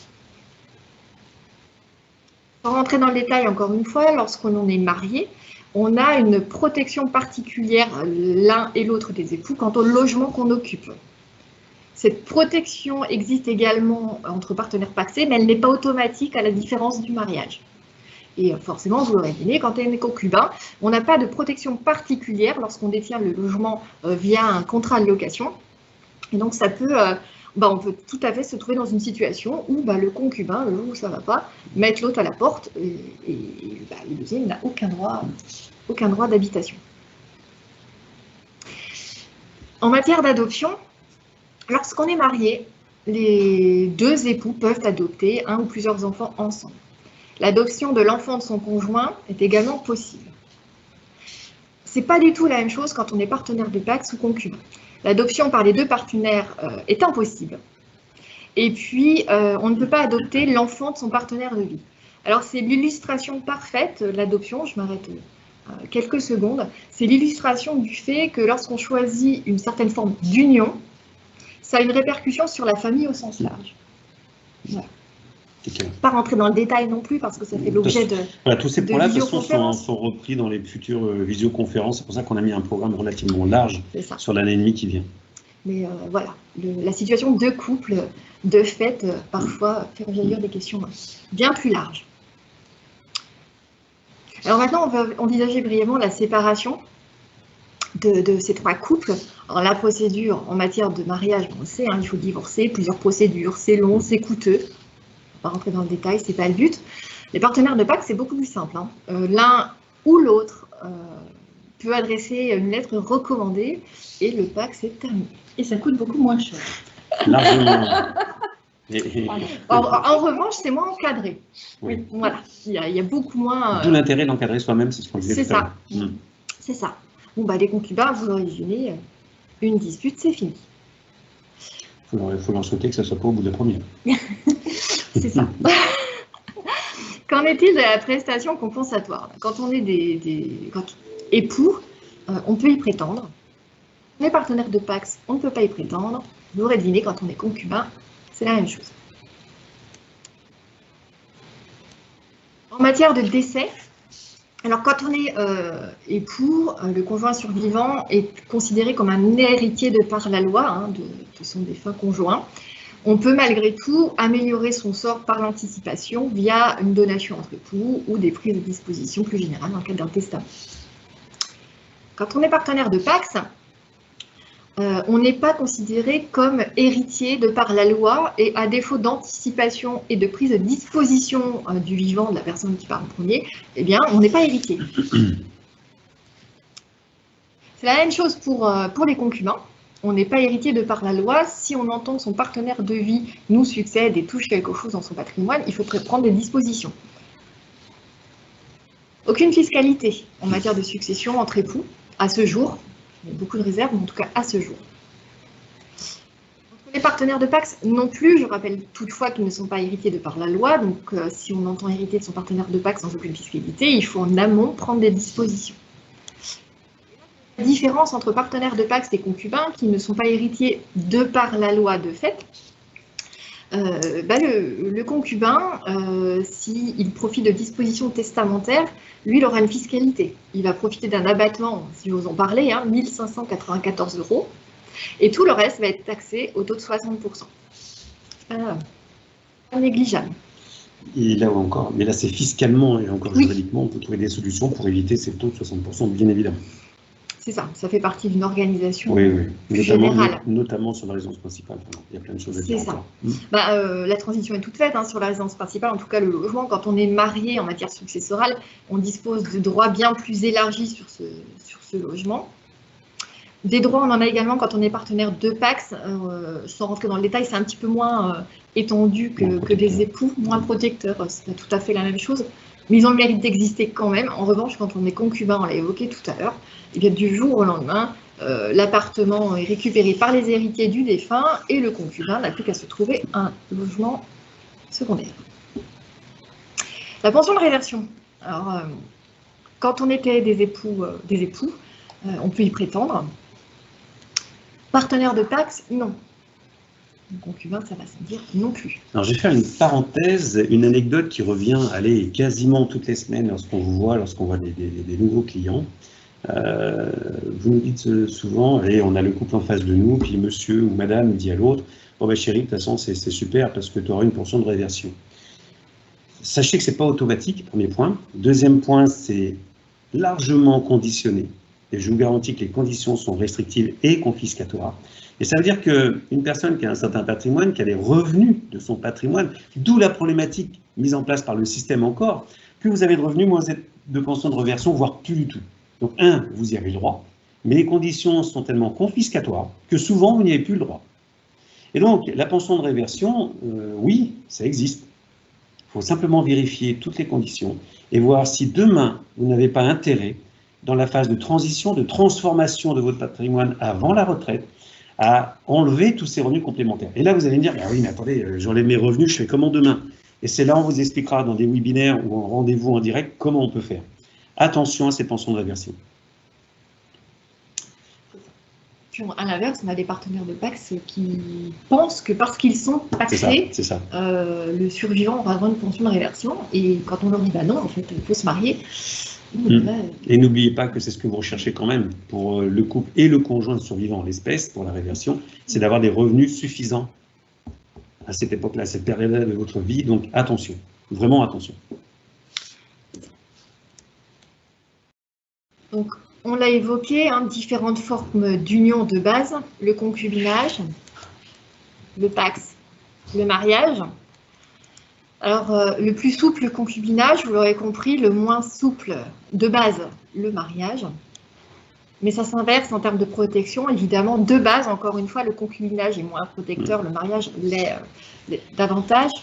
Sachant que le mariage, certes, il est plus protecteur, il est moins souple, de base, pour reprendre ton expression, mais par contre, on peut le rendre beaucoup plus souple. C'est tout à fait le cas. C'est ce qu'on verra justement dans les webinaires ou encore dans les visioconférences. C'est ça, ça s'est affiché sur votre écran. Pourquoi une visioconférence sur ces différents types d'unions? Parce que c'est bien de connaître les dispositions légales de base, mais c'est bien de savoir qu'on peut aménager ces dispositions et peut-être que ça fera changer d'avis les couples qui se sont présentés à nous. Ça l'a fait souvent. Ça les a fait changer. C'est ça. D'avis. C'est ça. Pourquoi? Parce qu'évidemment, on souhaite plus de souplesse, plus de protection. La question, c'est comment faire. Alors aujourd'hui, le but n'étant pas de rentrer dans le détail de l'union libre, hein, puisque ça fera l'objet d'une visioconférence dédiée, simplement pour évoquer avec vous cette situation où il y a plus de souplesse, moins de protection, mais déjà vous faire toucher du doigt qu'il y a des solutions pour améliorer ces situations. Alors évidemment, hein, chaque situation, ça ou ses solutions. Donc, les concubins, on a des solutions hein, pour ces situations. Ces solutions se retrouvent essentiellement à l'occasion d'une acquisition. Et puis, parallèlement, lorsqu'on prend des dispositions de dernière volonté. Donc ça, on reverra en visio. Voilà, on les reverra en visio, on ne peut pas rentrer dans le détail, en précisant qu'une convention qui n'est pas adaptée peut mettre en péril une famille et ou l'entreprise, ce qui est important de souligner. À l'occasion d'une acquisition, il est très important de retracer l'origine des flux financiers. C'est quelque chose de tout bête, tout simple, mais combien d'actes d'acquisition sans traçabilité des mouvements financiers entre les concubins, entre les acquéreurs et, bon, on ne leur souhaite pas bien sûr, mais lorsque l'union finalement finit par se déchirer, on n'a parfois que ses yeux. Parfois, souvent, il va être intéressant d'évoquer la possibilité de prévoir une convention d'indivision. Et ça, ces conventions, c'est nous qui les rédigeons pour nos clients, en fonction justement de la vision globale qu'on a de leur situation, et pas que juridique. C'est ça. Parfois, le pacte Tontigny, alors c'est une technique hein, on va juste l'évoquer, mais le pacte Tontigny est une solution pour des concubins. La mise en société peut être la solution adaptée, pas toujours, mais de temps en temps, assez régulièrement d'ailleurs. Cette mise en société, on peut la coupler, l'accompagner par une acquisition en parts démembrées, croisées. Pareil, c'est une technique, ça peut faire peur, mais c'est relativement simple à expliquer, à comprendre et à mettre en place. Les dispositions de dernière volonté, alors le testament, pourquoi exécutable? Parce que l'intérêt de prendre un testament, c'est qu'il soit exécuté, ce qui ne peut ne pas être le cas. Donc la rédaction d'un testament se doit d'être accompagnée de conseils. Et puis, adapter la clause bénéficiaire dans un contrat d'assurance vie. Ouais, alors ça, c'est extrêmement important au même titre que le testament. C'est-à-dire que vous avez une liberté totale dans la rédaction des clauses bénéficiaires. Donc, arrêtons dans le système de vous faire cocher une croix où on met toujours mon conjoint, à défaut les enfants, nés à naître, etc. C'est une aberration totale, surtout avec l'évolution des familles aujourd'hui, recomposées ou non. Et la clause bénéficiaire, sachez qu'il y a des centaines de possibilités de rédaction. C'est-à-dire que la rédaction, ce n'est pas simplement le fait de nommer une personne avec un pourcentage. C'est trop facile. Ça ne servira à rien dans ces cas-là. C'est de faire en sorte qu'on fasse une rédaction qui soit adaptée à la situation, vos volontés, vos objectifs, la situation patrimoniale de chacun en termes de stock et de revenus, et de faire en sorte qu'on aille attitrer des droits et un droit de disposer par la rédaction que l'on va faire. Le pacte, encore une fois, on rentrera bien plus dans le détail dans le cadre d'autres visioconférences. Mais pour eux aussi, hein, on a des solutions. On insiste sur le fait qu'un régime conventionnel, c'est quoi? C'est un contrat. Et des obligations et des devoirs l'un envers l'autre. Quand ces dispositions ne sont pas adaptées, ça peut mettre encore une fois en péril une famille, une entreprise. Alors, il faut savoir que lorsque on va rédiger, quel que soit l'acte avec toi, on le rédige et après ça passe chez le notaire, bien évidemment. On travaille avec les notaires, avec les conseils habituels de nos clients, ça, il n'y a aucun problème, parce que ça fait partie de cette interprofessionnalité. Ça veut dire qu'on a systématiquement, nous, 2, 3 regards croisés avec 2-3 cerveaux de chez nous, qui vont à la fois avoir une analyse juridique, par toi, voire Clément Garcia, une analyse patrimoniale et cognitive financière, voire sociale, avec des experts du groupe. Et donc, ça veut dire que sur chaque dossier, à minima, on est 2, voire des fois 3, 4 personnes du groupe et ou en extérieur, pour que la rédaction soit sur mesure. C'est-à-dire qu'une seule personne, alors encore moins vous, bien évidemment, on est tous incapables, moi le premier, de faire une rédaction sur mesure si je ne suis pas entouré des autres cerveaux en interne ou en externe. Parce que c'est trop complexe. Surtout quand il y a une entreprise au milieu de tout ça. En plus. Famille recomposée et entreprise, on n'a pas droit à l'erreur. On n'a pas le droit à l'erreur, et puis il peut y avoir des doublons ou des doublons mal faits, entre guillemets, entre la rédaction des statuts et ce qu'on va rédiger de manière conventionnelle pour la famille. Des doublons, et surtout, il pourrait y avoir des empêchements l'un l'autre, c'est-à-dire des dispositions prises de même valeur juridique et contradictoires l'une à l'autre, et entraînant des situations de blocage. C'est la force de l'expertise. C'est ça. C'est exactement ça. C'est une expertise plurielle, et ces expertises, entre guillemets, spécifiques de tout à chacun, c'est de la valeur ajoutée permanente. On dit toujours 1 + 1 = 3, mais c'est exactement ça. Alors, les partenaires pacsés, de base, doivent faire un choix, on l'évoquait tout à l'heure, soit une séparation des patrimoines, soit une indivision, sans rentrer encore une fois dans le détail. Ce choix est important parce qu'il détermine les rapports entre partenaires, mais également les rapports envers les autres, et notamment les créanciers. Ces solutions, comme pour les concubins, on va les retrouver essentiellement à l'occasion d'une acquisition ou via des dispositions de dernière volonté. On va retrouver essentiellement les mêmes outils. Retracer l'origine des flux financiers, prévoir parfois une convention d'indivision, peut-être aller vers un pacte ton signé, peut-être une mise en société, et peut-être coupler la mise en société avec une acquisition en démembrement de parts croisées, bref, une technique particulière. Voire une mixité de ces outils. Complètement. Complètement. Comme pour les concubins, prévoir un testament et des dispositions exécutables, et comme l'évoquait M. Viano il y a quelques minutes, prévoir une clause bénéficiaire adaptée et surtout pas coucher une simple case dans un contrat. Le mariage, alors, qui fera également l'objet d'une visio dédiée, parce que bien plus de choses à dire. Pourquoi? Parce que plus de règles déjà de base. La première chose, on l'a évoqué, les époux vont devoir choisir un régime matrimonial. Ce régime matrimonial, encore une fois, on insiste, mais c'est très important, s'il n'est pas adapté à votre situation d'aujourd'hui. Évidemment, demain, on ne peut pas tout prévoir, mais comme on l'évoquait, demain, on pourra faire des modifications qui vont être nécessaires, des modifications adaptées. On peut même rajouter un régime matrimonial inadapté et non aménagé. Et non aménagé, oui. On peut mettre en péril une famille et ou l'entreprise. Comme pour les partenaires, les époux doivent faire un choix. Ce choix n'est pas anodin. De la même manière, il détermine les rapports entre les époux et les rapports avec les tiers. 5 régimes de base. La communauté légale de biens réduite aux acquets. Je ne vais pas rentrer dans le détail aujourd'hui parce que vraiment, ça doit faire l'objet d'une visio dédiée. La possibilité d'opter plutôt pour une communauté de biens meubles et acquets, c'est l'ancien régime légal. Pourquoi pas une communauté universelle, une séparation de biens, qui est plutôt l'opposé, ou une participation aux acquets. On pourrait même rajouter dans la séparation de biens, une séparation de biens avec une société d'acquets, qui peut être une communauté dans la séparation de biens. Alors ça, c'est un aménagement. Tout à fait.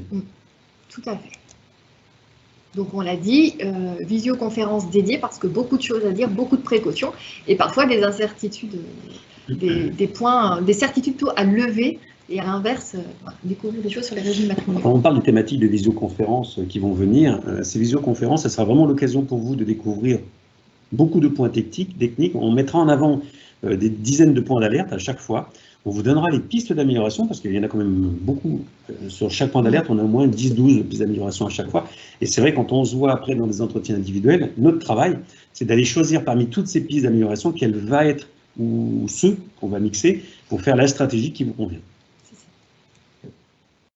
Alors, on évoquait à l'instant les aménagements de ces régimes. Encore une fois, on insiste, c'est un petit peu redondant, mais c'est très très important. Un aménagement ou des aménagements mal calibrés à votre situation, votre famille, peut entraîner des complications. Donc, on pourra peut-être vous conseiller un système d'apport à communauté. Pourquoi pas évoquer une dispense de récompense. Alors, je ne rentre pas dans le détail, c'est des techniques. C'est des mots techniques, mais il faudra qu'on banalise les sujets. Le but sera par la suite de banaliser les... Voilà. Là, l'objectif d'aujourd'hui, c'est vous rassurer sur le fait que peut-être aujourd'hui, vous vous êtes rendu compte que votre régime matrimonial n'est plus adapté. Sachez qu'on peut vous apporter des solutions adaptées. On évoquera peut-être une reprise des apports en cas de divorce. Peut-être qu'on envisagera l'exclusion de certains biens de la communauté. Parfois, on est amené à conseiller les clients sur un partage inégal de la communauté. Parfois, on va plutôt envisager l'attribution intégrale de la communauté aux survivants. C'est ce que vous évoquiez, M. Giano, à sortir une séparation de biens d'une société d'acquet. Pourquoi pas un préciput? Et prévoir une attribution ou une acquisition préférentielle contre une soulte dans le cadre du partage. Encore une fois, visioconférence dédiée, parce que tous ces sujets sont techniques, alors assez facilement explicables et appréhendables, mais ce n'est pas l'objet d'aujourd'hui. Sachant qu'on évoque depuis tout à l'heure, je vais prendre ma casquette de médecin patrimonial, on évoque des dizaines de médicaments depuis tout à l'heure. Attention à l'automédication, parce que tant qu'on n'a pas une vision parfaite, nous-mêmes déjà avec 2 ou 3 cerveaux sur vos dossiers, on est bien incapable de savoir au début quel sera le ou les médicaments juridiques en l'espèce qu'on pourra utiliser. Et ce que je viens de dire est également valable pour la partie économique, financière, placement financier, placement immobilier, mode de détention, pour la partie sociale, quelle prévoyance je pourrais mettre en place. Vous imaginez ces centaines de médicaments dans les tiroirs que l'on a là dans notre pharmacie. En plus, il peut y avoir des contre-indications entre eux. C'est-à-dire qu'à un moment donné, on va dire, bah, tiens, je vais mettre tel outil juridique, et puis l'expert patrimonial va dire, oui, mais là, attention, il va y avoir du frottement négatif par rapport à telle chose. Et donc, c'est ça notre travail au quotidien, c'est de confronter tous nos avis en fonction des médicaments juridiques, financiers, sociaux, fiscaux qu'on veut mettre en place, pour éviter tous les défauts de conseil et toutes les préoccupations, enfin pas les préoccupations, les problématiques qu'on pourrait générer par ces défauts. Tout à fait. Alors, lorsqu'on se place suite au décès du premier des époux, comment protéger le conjoint survivant? Alors, on l'a évoqué à plusieurs reprises, c'est la donation entre époux, sauf que c'est un terme que vous entendez souvent. C'est un acte qu'on rédige assez facilement chez le notaire. En revanche, on n'a pas toujours conscience qu'il y a des options qu'on peut apporter à cet acte et surtout qu'on a la possibilité de cantonner. Je ne rentrerai pas dans le détail, mais c'est un outil très intéressant, le cantonnement. Et on se doit d'être bon sur le conseil. De la même manière, envisager un testament, on l'a évoqué, un capital décès, une clause bénéficiaire à contrat d'assurance vie adapté, envisager un démembrement mais calibré par une convention qui va régler les rapports entre tous les héritiers de nos conjoints, prévoir dans certains cas une réversion d'usufruit.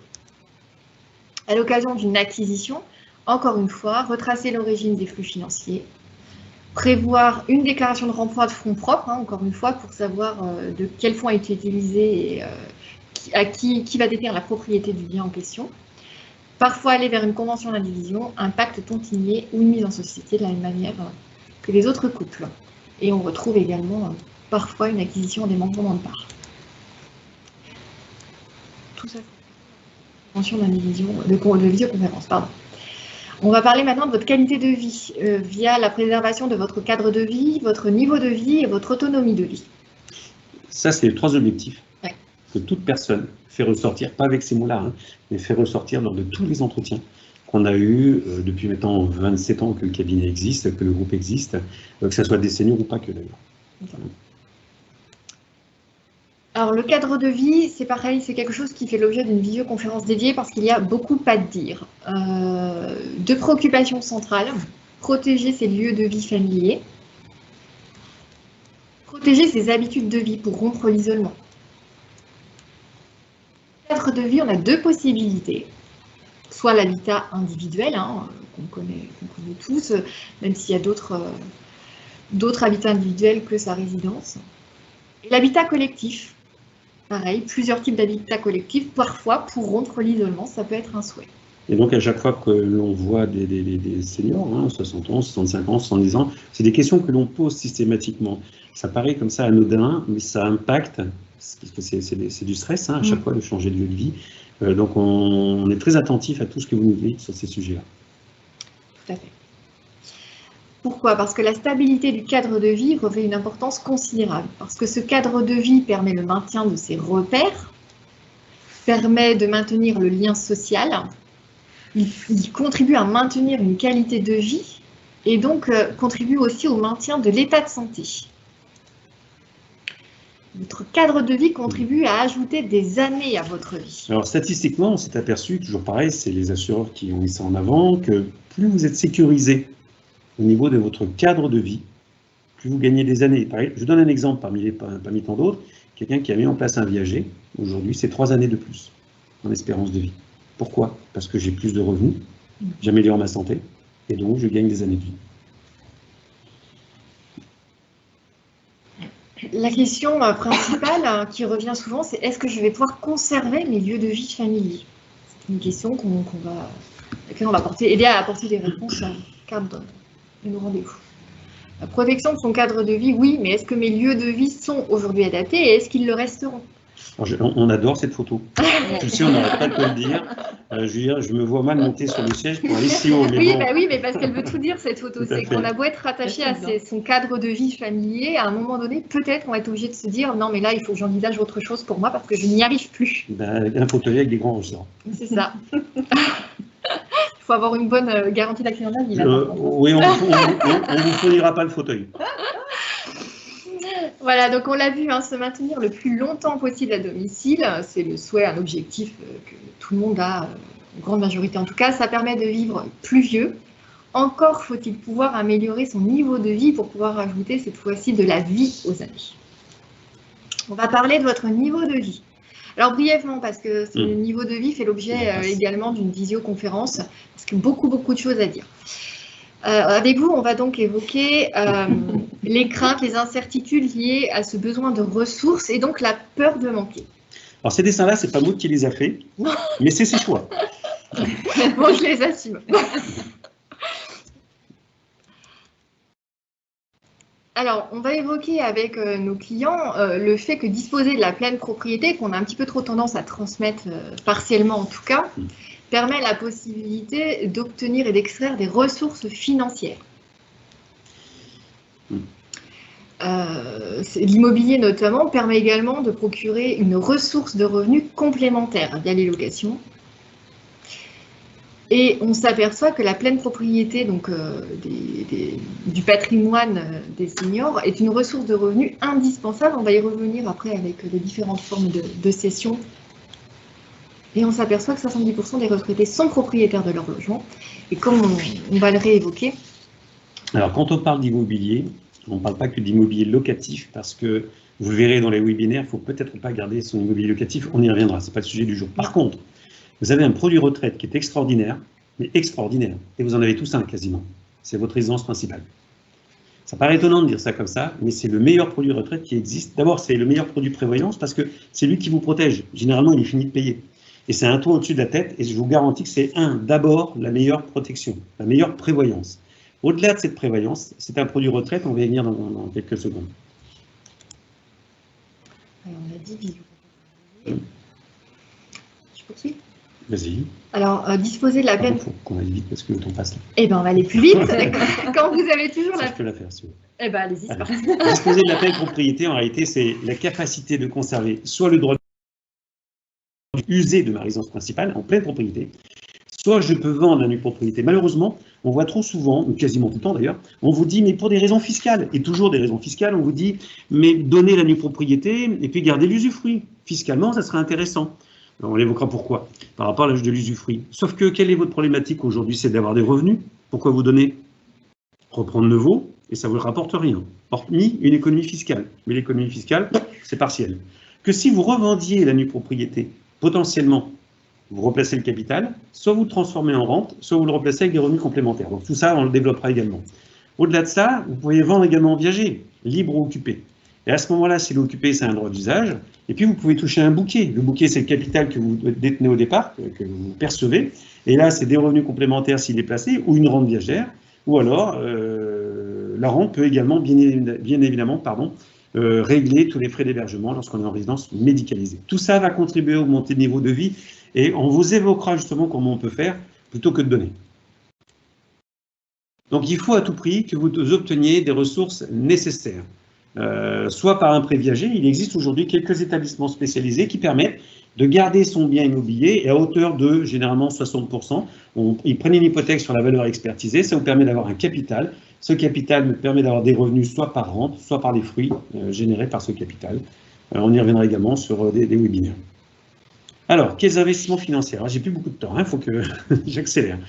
Un investissement financier, un placement, quel qu'il soit, vous ne devez pas en être dépendant, vous ne devez pas travailler pour lui.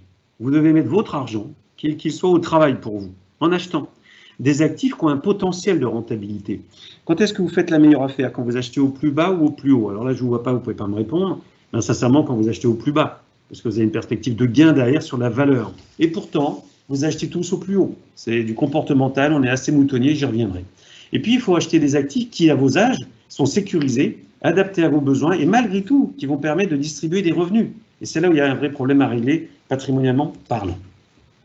Ça fera l'objet, là encore, de visioconférences. Pour être synthétique, vous avez aujourd'hui 4 grandes familles d'actifs à votre disposition. Je fais très simple, hein, vous avez du monétaire, des obligations, des actions et de l'immobilier. Et dans chacune de ces familles, vous avez des centaines de supports d'investissement.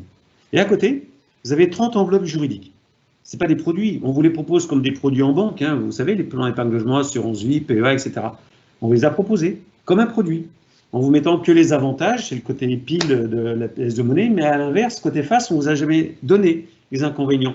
Une enveloppe juridique, c'est quoi? C'est un législateur qui, à un moment donné, a rédigé un texte.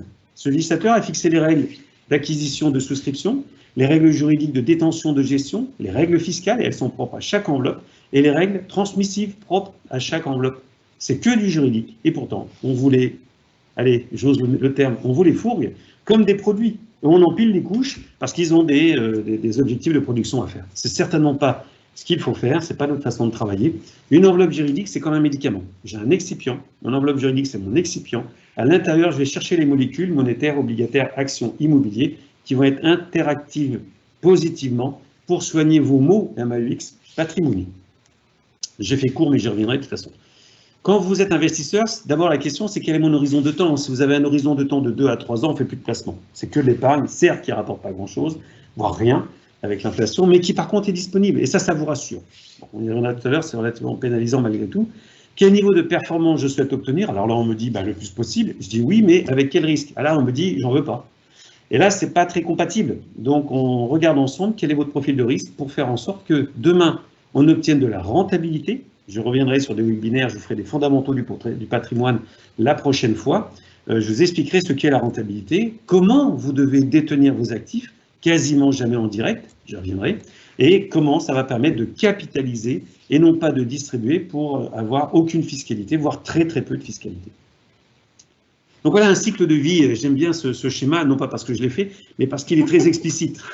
On a tous un cycle de vie, on l'a dit tout à l'heure, on a la retraite, et avant la retraite, eh bien, on va faire en sorte que vous capitalisez. Parce que construire un capital, il ne faut pas en laisser aux autres, il faut en laisser le moins possible à l'État. Ça, quand je parle comme ça, je sais que vous aimez bien, mais il faut le faire intelligemment, en fonction de vos objectifs, en fonction des aléas du marché, de la conjoncture, etc.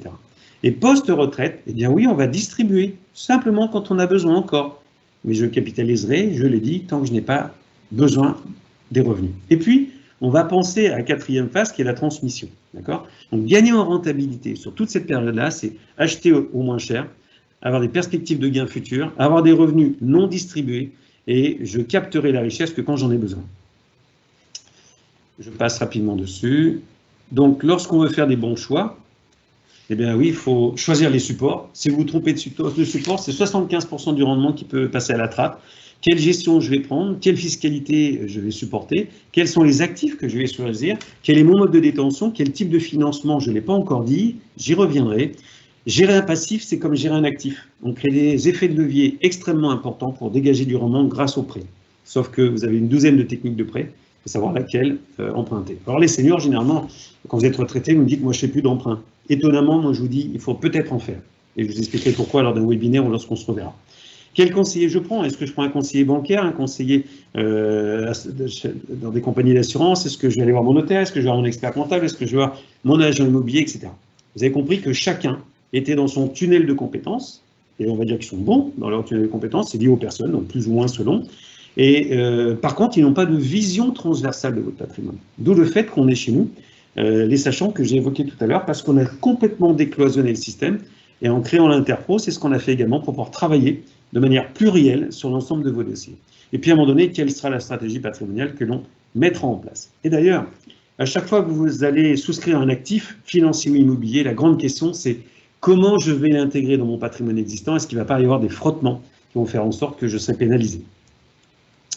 Vous l'avez compris, optimiser votre épargne investie, c'est maîtriser la valeur d'achat, j'achète au plus bas.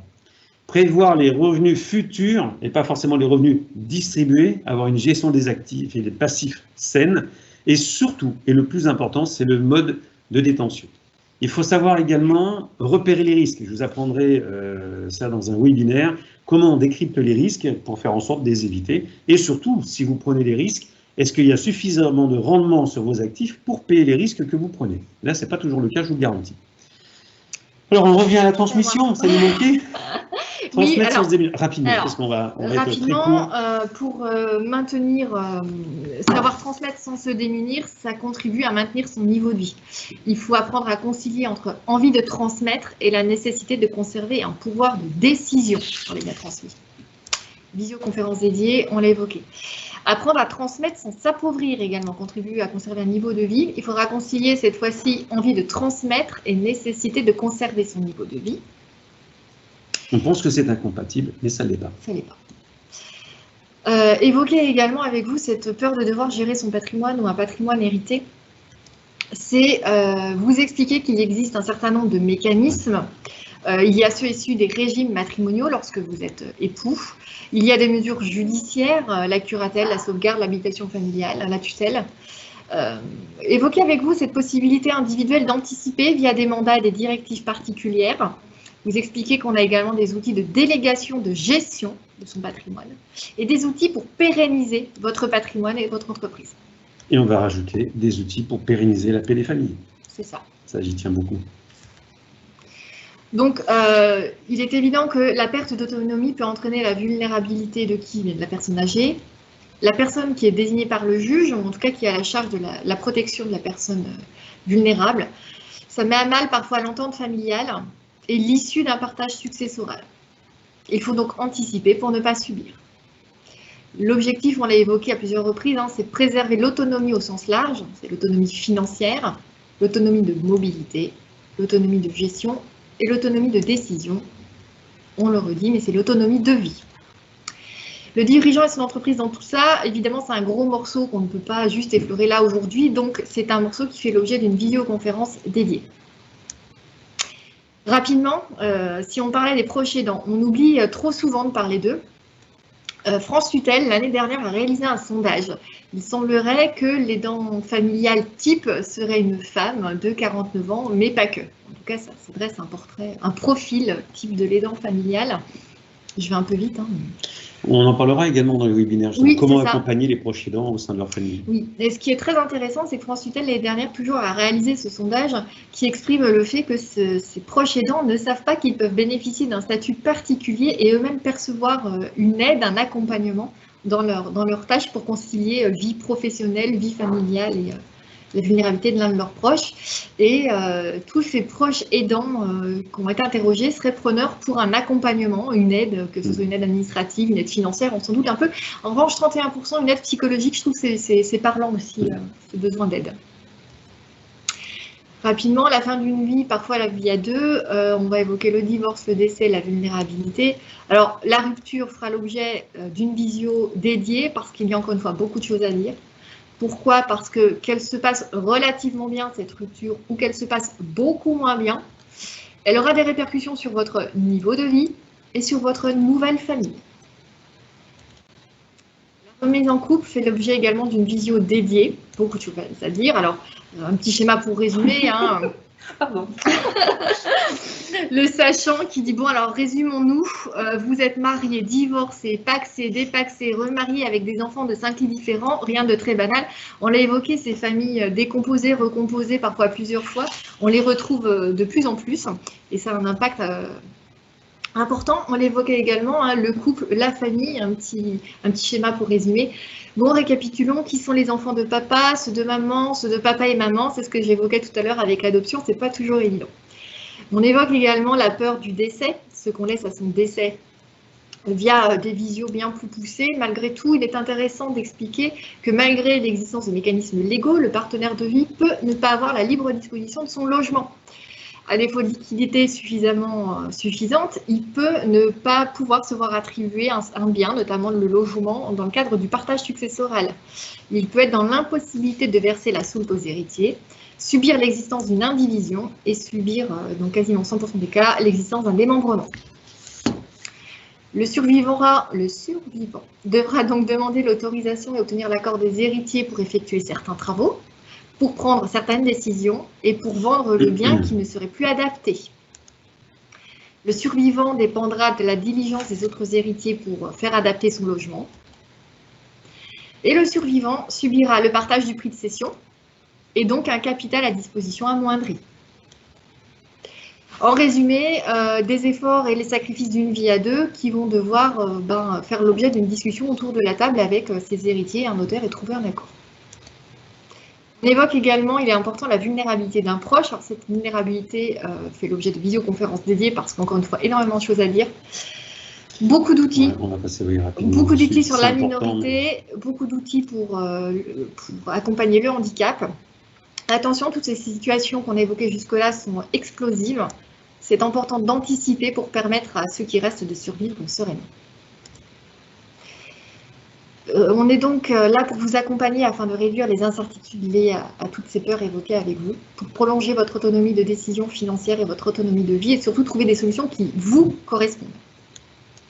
2 axes d'anticipation, donc on a dit les règles de l'union, selon les types d'union, on a un certain nombre d'aménagements conventionnels, pareil pour les règles de succession, qui ne se suffisent pas à elles-mêmes, elles se doivent d'être accompagnées de stratégies économiques, de stratégies fiscales et de stratégies de protection sociale. Plusieurs outils, je ne vais pas rentrer dans le détail pour traiter ces 3 peurs, que l'on soit en phase d'anticipation ou face à une vulnérabilité subie, c'est que vous ayez à l'idée qu'on a vraiment pas mal de choses à disposition. Toujours en phase d'anticipation face à une vulnérabilité subie. Le but étant toujours de prolonger votre autonomie de vie pour rompre votre isolement. On est donc là pour vous sensibiliser, vous alerter et vous accompagner. Alors ça, c'est votre... On va passer rapidement dessus parce qu'on l'a dit. Donc, si on peut segmenter, je dirais, par tranche d'âge, on a les seniors boomers, pivot familial, les jeunes actifs, les seniors autonomes et les seniors dépendants. Et à chaque fois, c'est vrai qu'on retrouve des préoccupations différentes, donc des solutions différentes. Là, on va passer rapidement dessus parce que je voudrais que Solange, quand même, puisse intervenir. Et oui, on a déjà dépassé 12h30, tout ça, on l'a déjà vu. Donc, c'est un résumé. Tout sera repris de toute façon en visioconférence. Alors, pour les prochains rendez-vous, qu'on vous donne là sur le trimestre, le 8 octobre, pour bien vivre sa retraite, famille, santé, bien-être, comment obtenir des revenus, comment obtenir de l'autonomie future et comment anticiper avant pour réaliser les objectifs de demain. Le 5 novembre, c'est comment être en couple sans être marié. On a évoqué certains points tout à l'heure, notamment Maud. Est-ce qu'on peut vivre et on doit vivre en union libre? Comment le structurer? Comment faire en sorte qu'on ne subisse pas la sortie? Même chose pour le Pacs. Et faut-il nécessairement renoncer à se protéger pour être libre? Ça, c'est un vrai débat. On y reviendra vraiment dans le détail le 5 novembre. Et puis, pour ceux qui souhaitent ou qui sont mariés, le 3 décembre, on regardera comment doit être composé un patrimoine, comment on peut protéger le couple, les personnes du couple et le conjoint survivant en cas de décès de l'un des deux. Et surtout, vous ne devriez pas attendre que la mort vous sépare. Donc, le 3 décembre, on parlera de tout ça. Donc, programme chargé. Il le sera, d'ailleurs, une fois par mois, parce qu'on se reverra une fois par mois pour une thématique patrimoniale senior qui sera suivie à chaque fois d'une demi-heure avec Nicolas Bouzou, l'économiste donc de macroéconomie, et un point sur les marchés financiers immobiliers.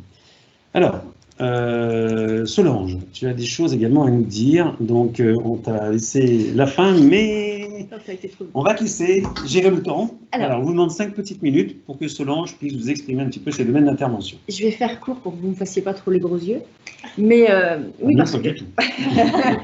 parce que seul on va plus vite, mais ensemble on va plus loin. Effectivement, je vous disais tout à l'heure, enfin, je vais faire la liaison. Là, vous nous avez présenté énormément de matières, il y avait vraiment beaucoup d'outils, de techniques. Et on est justement, on est beaucoup dans la technique.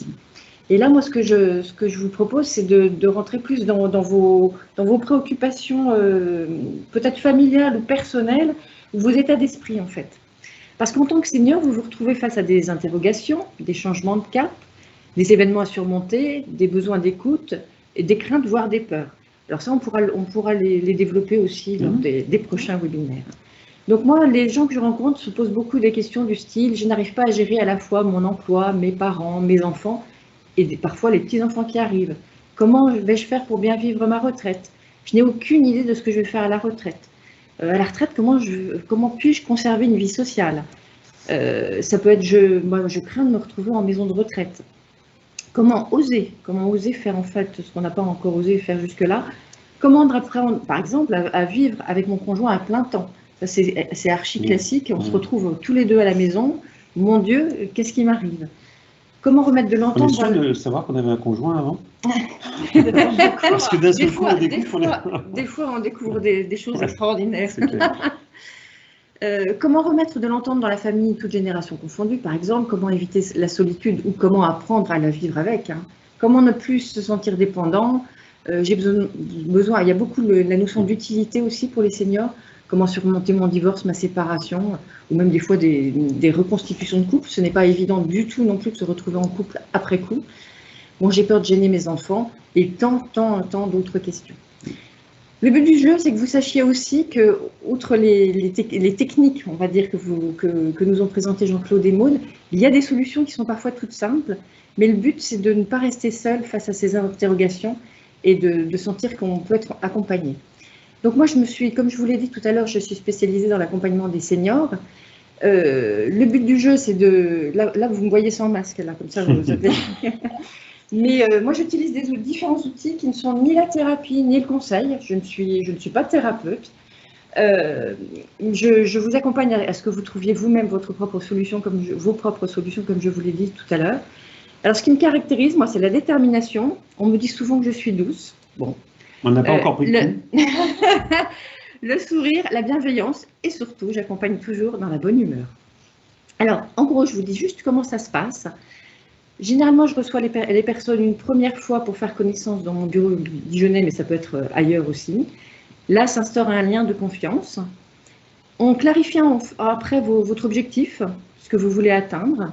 Donc, c'est la clarification de l'objectif. J'utilise différents outils qui sont des méthodes d'écoute, d'observation, de questionnement et plein d'autres outils. Je décode, j'analyse. Je vous amène à réfléchir différemment de ce que vous avez fait jusqu'ici. C'est le plus, on va dire. Donc là, il y a échange et réflexion.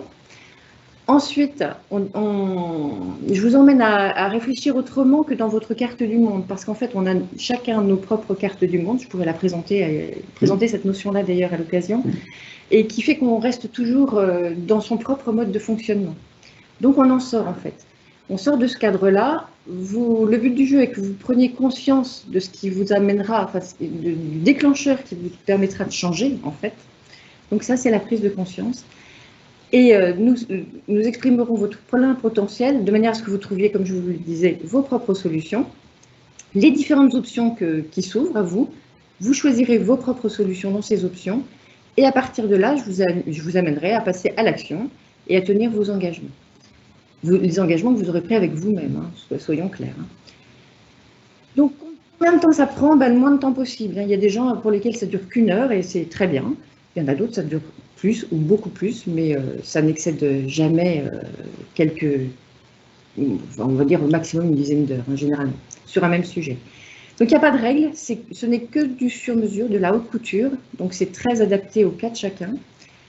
Le but étant de vous rendre autonome et que vous continuiez votre vie sereinement, le plus sereinement et autonome, de façon autonome possible. Et donc, je vais avoir la chance d'intervenir dans les différents webinaires que vont animer Jean-Claude et Maude pour vous donner de temps à autre une petite clé, une petite astuce qui vous permettent de mieux vivre cette période, ce bel âge, et dans laquelle, donc, j'insiste un peu, je suis aussi. Et je suis passée par plein de choses que vous avez présentées là.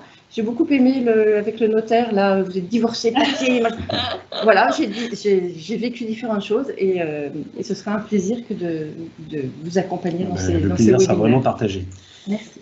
Donc, vous voyez, ce n'est pas que le patrimoine, ce n'est pas que de la technique, c'est des hommes, des femmes, c'est de l'humain en face. On parlait d'empathie à un moment donné, mais c'est ça, je dirais, si on rentre pas dans un dossier, on rentre dans une situation familiale. familial au sens large, je l'ai évoqué. Bien sûr que c'est du patrimoine avec de l'argent, bien sûr que c'est un patrimoine avec de la fiscalité, avec du juridique, mais pas que. Et c'est pour ça qu'on a souhaité, on a rencontré Solange il y a quelques temps, et suite à nos échanges, on a souhaité qu'elle participe avec nous, parce que c'est beaucoup d'humains derrière. Et je pense que d'apporter une dose d'humanité, entre guillemets, avec des grands guillemets, dans cette approche patrimoniale, c'est un plus.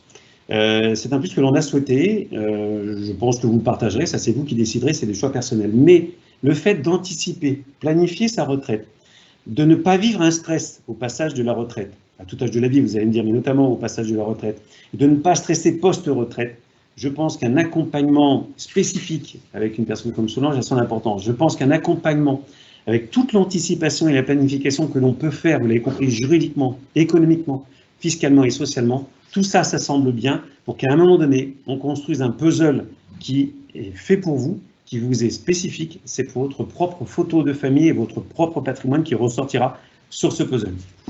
Voilà, bah écoutez, je vous remercie pour votre attention. Voilà, c'est vous soulager dans notre mission, c'est vous soulager au quotidien de vos craintes patrimoniales et familiales pour que vous puissiez vous consacrer à votre vie de famille et sociale. Voilà, je vous remercie pour votre attention, votre présence. S'il y a des questions, n'hésitez pas à revenir vers nous par mail ou par téléphone. Vous avez les coordonnées qui s'affichent. Nous vous souhaitons une très très bonne fin de journée et à bientôt se revoir en visio ou en présentiel selon vos besoins. Merci encore, très bonne journée à vous. Au revoir.